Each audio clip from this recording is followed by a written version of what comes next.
لله رب العالمين والصلاة والسلام على سيد المرسلين وعلى آله وصحبه أجمعين أما بعد. عزیز طلبہ، آج کا دن ہندوستان کی آزادی کا مبارک دن. آج ہی کے دن 15 اگست 1947 کو ہندوستان انگریزوں کی غلامی سے آزاد ہوا.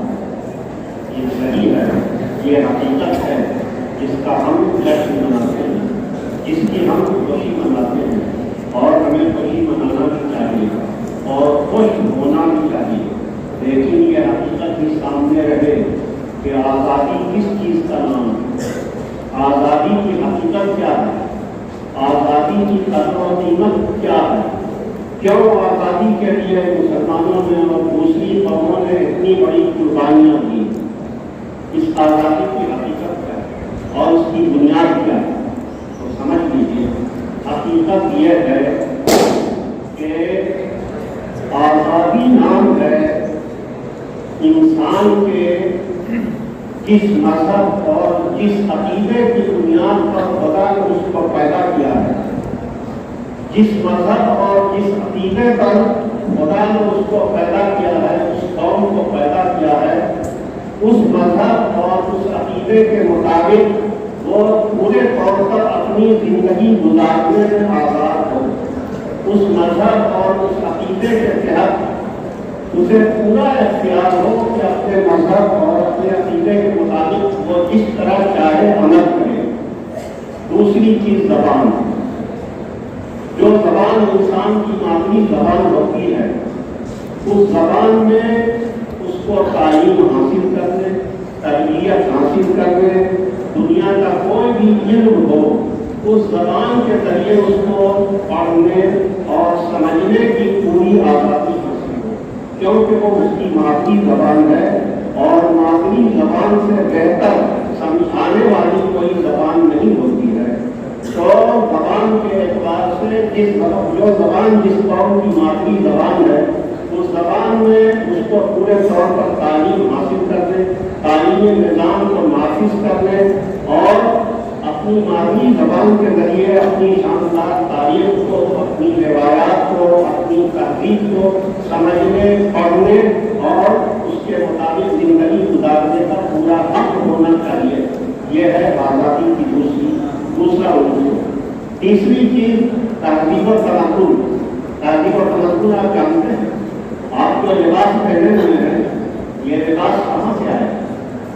اس لباس کی تہذیب کی بنیاد کیا ہے؟ اس کی بنیاد اسلام ہے. کرتا، پیجامہ، سر پر ٹوپی ہے. اور اسی طرح کے وہ شاعر جو اسلام نے ہمیں عطا کیے ہیں، جو اسلام نے ہمیں دیے ہیں، ان پر عمل کرنے کی ہمیں پورے طور پر آزادی ہو. تہذیب پر، اپنے تمدن پر. تمدن میں اور بھی چیزیں آتی ہیں جیسے جغرافیائی حالات کے اعتبار سے ہمارے یہاں کی جو پیداوار ہے اس کا استعمال، وہ غذائیں ہم استعمال کرتے ہیں اور استعمال کرنے کا ہمیں حق ہونا چاہیے. ہمارا کھان پان جو ہے، ہماری رہائش، اٹھنا بیٹھنا، سونا جاگنا اور ہماری رضا میں کیا حرام ہے کیا حلال ہے، اس کا پورا لحاظ اور اس کی پوری آزادی. یہ 3 بنیادی چیزیں ہیں جو آزادی سے تعلق رکھتی ہیں. 3 بنیادی چیزیں جس کا انحصار آزادی پر ہے. اور انگریزوں کی آمد اور اس کے تسلط کے بعد ان تمام چیزوں پر کاری ضرب لگی تھی. انگریزوں کی آمد اور ہندوستان میں اس کے تسلط کے بعد ان تمام چیزوں پر ساری ضرب لگی. مسلمانوں کے مذہب، اس کے عقائد، مسلمانوں کے مذہبی اور عقائدی تمام چیزوں پر ضرب لگی. انگریز اپنے ساتھ ایک نظام تعلیم لے کر آئے جو ملحدانہ نظام تعلیم تھا اور ان کی تہذیب سے اس کا تعلق تھا.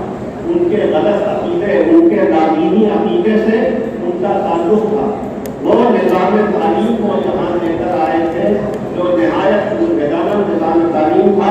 وہ نظام تربیت لے کر آئے تھے جو نہایت نظام تربیت تھا اور یہاں کے عوام پر کیونکہ فتح حاصل کرنی تھی تو اس لیے عوام متاثر تھے اور سمجھتے تھے کہ انگریزوں کے جو عقائد ہے، انگریزوں کا جو مذہب ہے اور انگریزوں کا جو نظام تعلیم ہے وہ کامیابی اسی میں ہے، فلاح اسی میں، کیونکہ ہندوستان کی قوم مغلوب ہو گئی تھی، مغصوب ہو گئی تھی، اس لیے وہ ظالم اور فاتح قوم سے متاثر ہو گئی تھی اور یہ سمجھتی تھی کہ انگریزوں کا لایا ہوا نظام تعلیم، ان کا عقیدہ، ان کا مذہب، ان کی زبان اور ان کا کلچر، ان کی تہذیب، کامیابیاں اسی میں ہیں، کامیابیاں اسی میں ہیں اور فتح مندیاں اسی میں ہیں، وہ یہ سمجھ بیٹھے تھے۔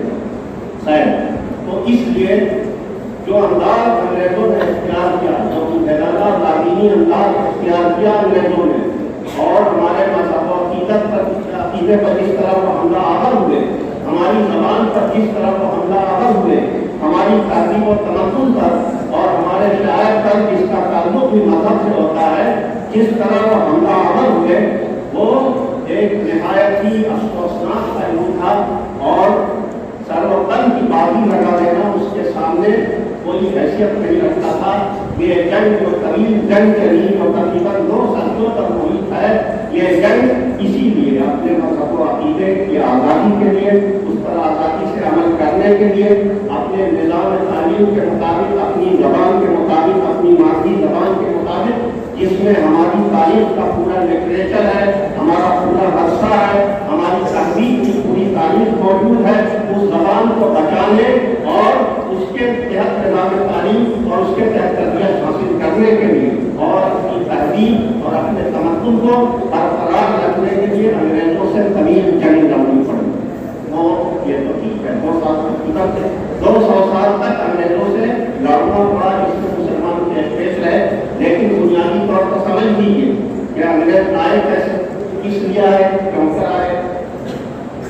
آگے مغلیہ میں شاہجہاں بادشاہ کے پاس انگریزوں کا ایک وفد حاصل ہوا اور بادشاہ سے کہا کہ بادشاہ سلامت، ہم ہندوستان سے خام مال یورپ لے جانا چاہتے ہیں، ہندوستان میں خام مال جو ضائع ہوتے رہتے ہیں، یہاں سے ہم ان کو یورپ لے جانا چاہتے ہیں اور ان خام مال کے ذریعے تیار شدہ مال یورپ کی مشینوں میں اور وہاں کے کارخانوں میں تیار کر کے وہاں سے ہم تیار شدہ مال جو زندگیوں کے لیے نہایت کارآمد اور بہترین ہے، ہم اس مال کو ہندوستان میں لانا چاہتے ہیں اور آپ کی سلطنت میں اس کو فروخت کرنا، بیچنا چاہتے ہیں تاکہ یہ ملک ترقی کرے، یہاں کا خام مال کارآمد بنے، یورپ میں اس سے تیار شدہ مال جو زندگی کے آشائش اس کے لوازمات کے لیے ضروری ہے وہ تیار کر کے ہم ہندوستان میں لائیں اور یہاں اس کی تجارت کریں، تو ہندوستان ترقی یافتہ ملک ہو جائے گا جس طرح یورپ ترقی یافتہ ہے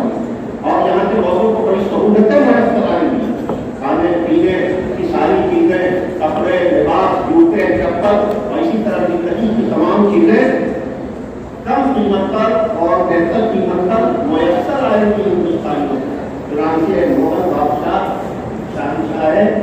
شاہجہاں نے انگریزوں کو فراخدلی کی اجازت دے دی کہ ٹھیک ہے، یہاں سے خام مال تم لے جاؤ اور وہاں سے تیار شدہ مال جو زندگی کے لیے نہایت ضروری ہے وہاں سے لاؤ اور یہاں تجارت کر سکتے ہو۔ اس لیے ہمارے ملک کو بھی ترقی چاہیے، ہماری عوام کو فراخ چاہیے، ہماری عوام کو آسانیاں چاہیے۔ ہمارے ملک میں خام مال ضائع ہوتا رہتا ہے اور برباد ہوتا ہے، جہاں ہمارے یہاں اس طرح کے کارخانے مشینیں نہیں ہیں کہ اس سے تیار شدہ مال ہو جو ہمارے کام آئے معاشرت کے لیے، تو انہوں نے اجازت دے دی فراخدلی کی بنا سے۔ چنانچہ انگریزوں نے یہ کاروبار شروع کیا، کچھ عرصے تک تقریباً 50 سال تک یہ سلسلہ رہا تجارت کا، صرف تجارت۔ اس کے بعد اورنگزیب عالمگیر کی حکومت کی ہندوستان میں، نہایت مرد مومن شخص، نہایت شجاع و بہادر، نہایت اولوالعزم و باہمت کے اورنگزیب عالمگیر رحمۃ اللہ علیہ، اور 49 سال تک ہندوستان پر حکومت کی انہوں نے، 49 سال، 50 سال تک سمجھیے، یعنی نصف صدی تک اورنگزیب عالمگیر نے ہندوستان پر حکومت کی اور ان کی سلطنت کا ایک طرف پشاور تھا اور دوسرا طرف بنگال تھا، یعنی پشاور سے لے کر بنگال تک اورنگزیب عالمگیر کی ایسی زبردست سلطنت تھی کہ کوئی طریقہ پر نہیں مار سکتا، دنیا کی کسی طاقت کی مجال نہیں تھی کہ وہ ذرا سی بھی حرکت کر دے۔ چنانچہ اورنگزیب عالمگیر کی زندگی تک انگریز مال تجارت لاتے رہے، لے جاتے رہے، یہاں فروخت کرتے رہے، جو بھی مادی فائدہ ہوتا تھا وہ مادی فائدہ اٹھاتے رہے، لیکن اب سمجھ گئے کہ انگریزوں کی نیت ہندوستان میں دوسری تھی۔ انگریزوں کی نیت ہندوستان میں غاصبانہ قبضے کی تھی۔ انگریزوں کی نیت ہندوستان پر قبضہ کرنے اور اتنے بڑے ملک کو اپنے عقیدے کے اعتبار سے، اپنی تہذیب کے اعتبار سے، اپنی زبان کے اعتبار سے اپنے رنگ میں رنگنے کی انگریزوں کی نیت، ان کی نیت اور ان کا یہ ارادہ تھا کہ ہندوستان پر غاصبانہ قبضہ اور تسلط قائم کر کے اس پوری قوم کو، اتنی بڑی قوم کو اپنے رنگ میں رنگ اور اپنا ہمنوا بنا۔ چنانچہ اورنگزیب عالمگیر کی وفات کے بعد انگریزوں نے اپنی بڑی نیت، بڑی بدنیتی اور بڑی ارادے کا اظہار شروع کر دیا، انہیں ارادے کا اظہار شروع کر دیا۔ اور انگریزوں کی سب سے بڑی طاقت، سب سے بڑی فوج ایسٹ انڈیا کمپنی کہلاتی تھی، جو بنگال میں تھی۔ ایسٹ انڈیا کمپنی کا نام سنا ہوگا، ایسٹ انڈیا کمپنی یہی مال تجارت لے کر آتی تھی، یہی کام مال لے کے جاتی تھی اور مال تجارت لے جاتی تھی۔ لیکن کیونکہ ان کا منصوبہ اور ان کی نیت غلط تھی، اس لیے بنگال میں انہوں نے یورپ سے نہایت جدید ترین اسلحے منگا لیے۔ بنگال کی کھاڑی میں اور اس کے آس پاس انہوں نے ایسٹ انڈیا کمپنی نے یورپ سے نہایت جدید ترین اسلحے منگوائے اور اس کا ذخیرہ جمع کیا، بہت بڑا ذخیرہ جمع کیا، جس کا مقابلہ کرنا ہندوستانیوں کے لیے آسان نہیں تھا، اس لیے کہ وہ جدید اسلحے ہندوستان میں نہیں تھے۔ تو اب سب سے پہلی جنگ کہاں ہوئی؟ نواب سراج الدولہ۔ نواب سراج الدولہ کا نام آپ نے سنا ہوگا، یہ بنگال میں مرشدآباد میں ان کی دارالحکومت ان کا مرشدآباد تھا۔ اور نواب سراج الدولہ بہت ہوشیار، بیہوش، بہت ملازم، باہمت اور فوجی قسم کے آدمی تھے۔ تمام فوج کی قیادت وہ خود کرتے، وہ خود قصہ سالات۔ انہوں نے محسوس کر لیا کہ انگریز اپنی تجارت کا تحفظ نہیں ہے، اور انہوں نے اپنا ارادہ ظاہر کر دیا ہے اور فوجی اعتبار سے نہایت زیادہ اسلحے اور ساز و سامان جمع کر دیا ہے، انہوں نے اکٹھا کر دیا ہے، اور جہاں کہاں انہوں نے قبضہ بھی کرنا شروع کر دیا، جہاں کہاں انہوں نے قبضہ بھی کرنا شروع کر دیا۔ انہوں نے یہ محسوس کر لیا اور دیکھ لیا۔ میں نہایت اختصار کے ساتھ بات کروں گا تاکہ بنیادی چیزیں آپ کو معلوم ہو جائے کہ ہندوستان میں انگریز ہندوستان میں کیسے آئے، کیسے مکمل طور پر ان کا تسلط ہوا، غلبہ ہوا، اور کس طرح ہندوستانیوں نے 200 سال تک جنگ لڑی انگریزوں سے، اور آخر اللہ نے فتح دی مسلمانوں کو اور برادران وطن کو، پورے ہندوستانیوں کو، باقی برادر ملک کو اللہ نے اپنی فتح دی۔ تو وہ ایک سرسری جائے چند منٹوں میں آپ کے سامنے رکھا۔ چنانچہ سراج الدولہ نے جب یہ سمجھ لیا کہ یہ غاصب اور یہ ظالم صرف لوگوں سے مال لے کے تجارت کے بہانے ان کو قبضہ نہیں کر رہا بلکہ زمینوں کو ہڑپ کر رہا ہے، اور مال تجارت خام مال بھاری مقدار میں لے جا رہا ہے، اس کا تیار شدہ مال بھی صحیح طریقے سے یہاں نہیں دے رہا ہے، لوٹ رہا ہے، غصب کر رہا ہے، اور ان کا ارادہ جو ہے تسلط اور قبضے کا ہے، ناجائز قبضے کا۔ جب انہوں نے محسوس کر لیا اور انگریزوں نے سب کر کے عملی طور پر دکھایا، تو سراج الدولہ نے اپنی فوج کو تیار کیا کہ انگریزوں سے لڑنا ہوگا، جنگ لڑنا ہوگا، ان کو مار کر یہاں سے کٹانا ہوگا، اس لیے کہ ان کی نیت غلط ہے اور یہ غلط طور پر تسلط کرتے چلے جا رہے ہیں، غلط طور پر قبضہ کرتے چلے جا رہے ہیں۔ چنانچہ نواب سراج الدولہ جو بہت بہادر تھے، نہایت عزم کے ساتھ انہوں نے اپنے فوجوں کو جمع کیا۔ پلاسی کی جنگ، پلاسی کا میدان جو بنگال میں ہے، نام سنا ہوگا، جنگ پلاسی کے نام سے مشہور ہے۔ 1757 میں پلاسی کی جنگ ہوئی، جس میں سراج الدولہ کی فوجوں سے انگریزوں نے کا مقابلہ ہوا، انگریزوں کا مقابلہ ہوا، اور سراج الدولہ کی فوج میں ماشاء اللہ سراج الدولہ کی سرکردگی اور ان کی سپہ سالاری میں انگریزوں کو مار کر پڑا ہے جنگ پلاسی۔ لیکن انگریز مانگے کیونکہ ان کے پاس کافی اسلحے، کافی ذخیرہ تھا، جدید ترین اسلحے تھے۔ چنانچہ سراج الدولہ سے مقابلے کے لیے سوچا آسان نہیں ہے، تو کیا انہوں نے سراج الدولہ کے اسلحہ خانے کے سپہ سالار سے میر جعفر